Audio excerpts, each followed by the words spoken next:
Hello friends, welcome to our channel Beyond Academics.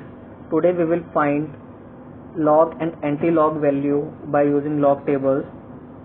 This video is very useful for the upcoming exams of BCom for Delhi University. So let's start. For using log table, we need to follow some steps. We can only calculate the value for first 4 digits. हम केवल पहले 4 digits जो number में होते हैं हम केवल उसी की वैल्यू लॉग टेबल से फाइंड आउट कर सकते हैं. लॉग टेबल में 3 पार्ट्स होते हैं. लॉग टेबल को हम 3 पार्ट में डिवाइड कर सकते हैं. जो 4 डिजिट का नंबर होता है उसकी फर्स्ट 2 डिजिट्स की वैल्यू हम फर्स्ट पार्ट से लेंगे टेबल के, देन थर्ड डिजिट की वैल्यू हम सेकेंड पार्ट से निकालेंगे और 4 डिजिट की वैल्यू हम थर्ड पार्ट से निकालेंगे. This is the log table divided into 3 parts. First part red arrow से मेंशन किया हुआ है जिसमें 2 डिजिट नंबर आपको नजर आ रहे होंगे. ये 2 डिजिट नंबर हम जो नंबर में फर्स्ट 2 डिजिट्स हैं ये उसको रिप्रेजेंट करेंगे.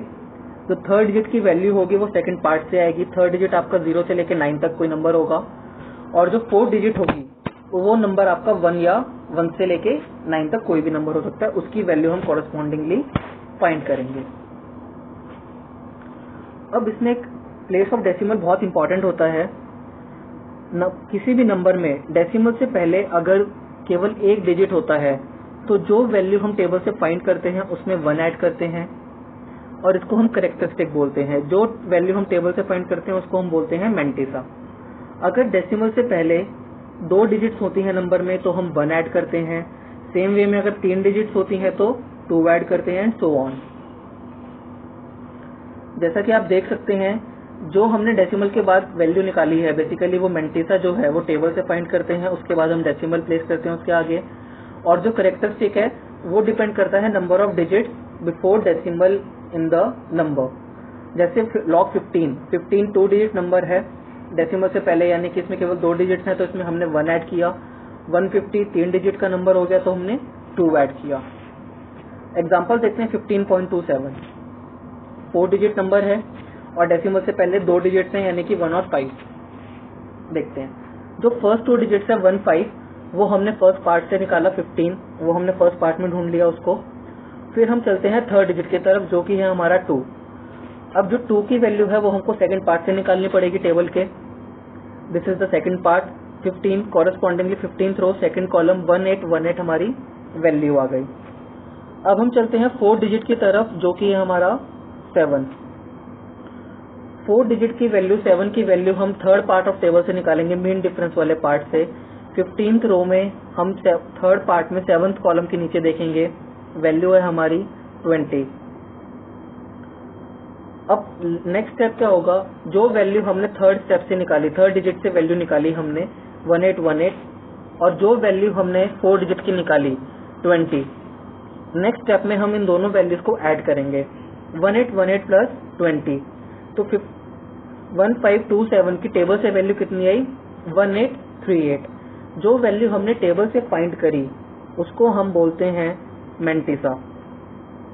अब मैंटिसा से पहले जो भी हमारा नंबर आया हम स्टार्टिंग में एक डेसिमल प्लेस करेंगे इस तरीके से. और हम देख पा रहे हैं डेसिमल से पहले हमारे पास 2 डिजिट नंबर था 15.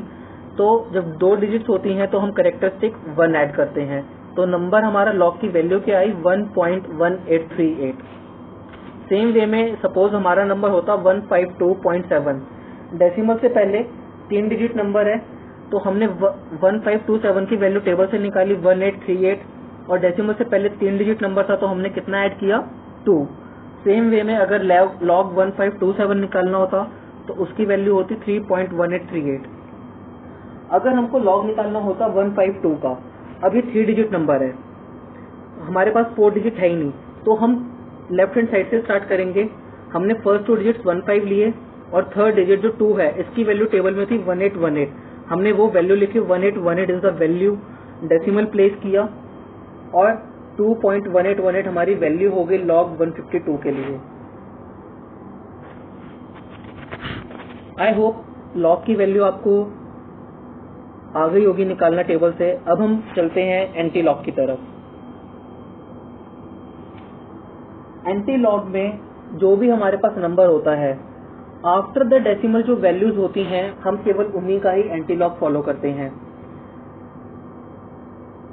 एंटी लॉग की टेबल में भी there are 3 parts in antilog table as well. जो डेसिमल के बाद फर्स्ट 2 डिजिट्स होती हैं वो फर्स्ट पार्ट से, डेसिमल के बाद जो थर्ड डिजिट होती है उसकी वैल्यू सेकंड पार्ट से, डेसिमल के बाद जो फोर्थ डिजिट होती है उसकी वैल्यू थर्ड पार्ट से निकालते हैं टेबल के। This is the anti log table. इसमें आप देख पा रहे होंगे जो फर्स्ट पार्ट है वो डेसिमल के बाद फर्स्ट 2 डिजिट्स को रिप्रेजेंट कर रहा है, जबकि लॉग टेबल में फर्स्ट पार्ट केवल 2 डिजिट को ही मेंशन कर रखा था उसमें। तो एंटी लॉग निकालने के लिए हम डेसिमल के बाद वाली वैल्यूज को ही फाइंड आउट करते हैं टेबल से। इसको एक एग्जांपल से समझते हैं। एग्जांपल है 2.8699। अब इसमें हम सबसे पहले वैल्यू निकालेंगे, 2 को इग्नोर कर देंगे, 0.86 की वैल्यू फर्स्ट पार्ट में हमने फाइंड करी। उसके बाद थर्ड डिजिट था 9, तो 0.6 में सेकंड पार्ट में 9th कॉलम के नीचे देखेंगे तो वैल्यू आपको दिख रही होगी 7396। अब 4 डिजिट की तरफ चलते हैं विच इज अगेन 9, तो 0.86 की कॉरेस्पॉन्डिंग वाले रो में ही हम थर्ड पार्ट में गए और वैल्यू हमको मिली 15। तो नेक्स्ट स्टेप में हम क्या करेंगे, 7396 प्लस 15 को ऐड करेंगे तो हमारी वैल्यू बनेगी 7411। अब उससे पहले दोस्तों 2 का क्या हुआ, बिफोर डेसिमल हमारे पास था 2, तो बिफोर द डेसिमल वैल्यू अगर सपोज बिफोर डेसिमल के पहले 2 होता है तो वो 10 की पावर बन जाता है। सेम वे में अगर डेसिमल के पहले वहां पे वैल्यू 3 होती तो 3 भी हमारा 10 का पावर बन जाता। अब इसमें आगे देखते हैं। देखिए इसमें स्टेप बाय स्टेप मैंने लिखा हुआ है, before the decimal the number 2 will become the power of base 10, 10 का स्क्वायर बन गया ये नंबर हमारा। उसके बाद हमने 0.8699 की वैल्यू टेबल से फाइंड आउट कर ली, जो हमारी वैल्यू है 7411। अब जो हमने वैल्यू निकाली 7411, हम फर्स्ट डिजिट के बाद आफ्टर 7 हम डेसिमल प्लेस करेंगे। ये चीज हर एग्जाम्पल में ही हमको ऐसा करना है। फिर जो वैल्यू हमने फर्स्ट पार्ट में निकाली फर्स्ट स्टेप में 10 का स्क्वायर, और जो वैल्यू थर्ड पार्ट में निकाली 7.411, फाइनल स्टेप में हम इन दोनों वैल्यूज को मल्टीप्लाई कर देंगे, यानी कि 7.411 मल्टीप्लाई बाय 10 का square which is equal to 741.1। So the value of antilog 2.8699 is 741.1। अब हम बात करते हैं value of negative antilog निकालने की। Value of negative antilog दोस्तों इसमें ज्यादा फर्क नहीं होता। डेसिमल से पहले इसमें -0 है हमारे पास, तो हम इसमें -1 ऐड कर देंगे। सपोज -0 की जगह हमारे पास अगर -1 होता तो भी हम उसमें -1 ऐड करते और नंबर हमारा हो जाता -2। लेकिन यहाँ पे -0 था तो और हमने -1 ऐड किया तो नंबर हमारा बन गया -1। अब ये नेगेटिव एंटी लॉग है तो ये भी जैसे हमने एंटी लॉग में किया था, डेसिमल से पहले जो वैल्यू थी वो 10 का पावर बना था, सेम वे में यहाँ पे भी 10 का पावर बन जाएगा। ये नंबर था -1, so 10 raise to the power -1 which is equal to 1/10। अब हम बात करते हैं डेसिमल के बाद वाले पार्ट की नेगेटिव एंटी लॉग के केस में।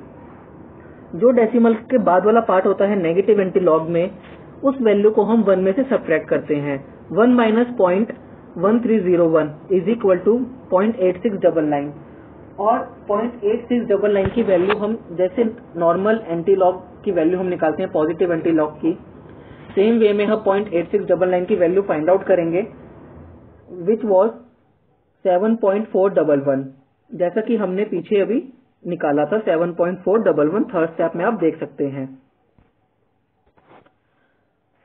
अब फाइनल स्टेप में क्या होगा, जो हमने बिफोर डेसिमल वैल्यू निकाली स्टेप 2 में 1/10, और आफ्टर डेसिमल जो हमने वैल्यू निकाली सेकंड स्टेप में 7.411, उन दोनों को हम मल्टीप्लाई कर देंगे, यानी कि 1/10 into 7.411, so the value is 0.7411। So the value of anti-log minus 0.1301 is 0.7411।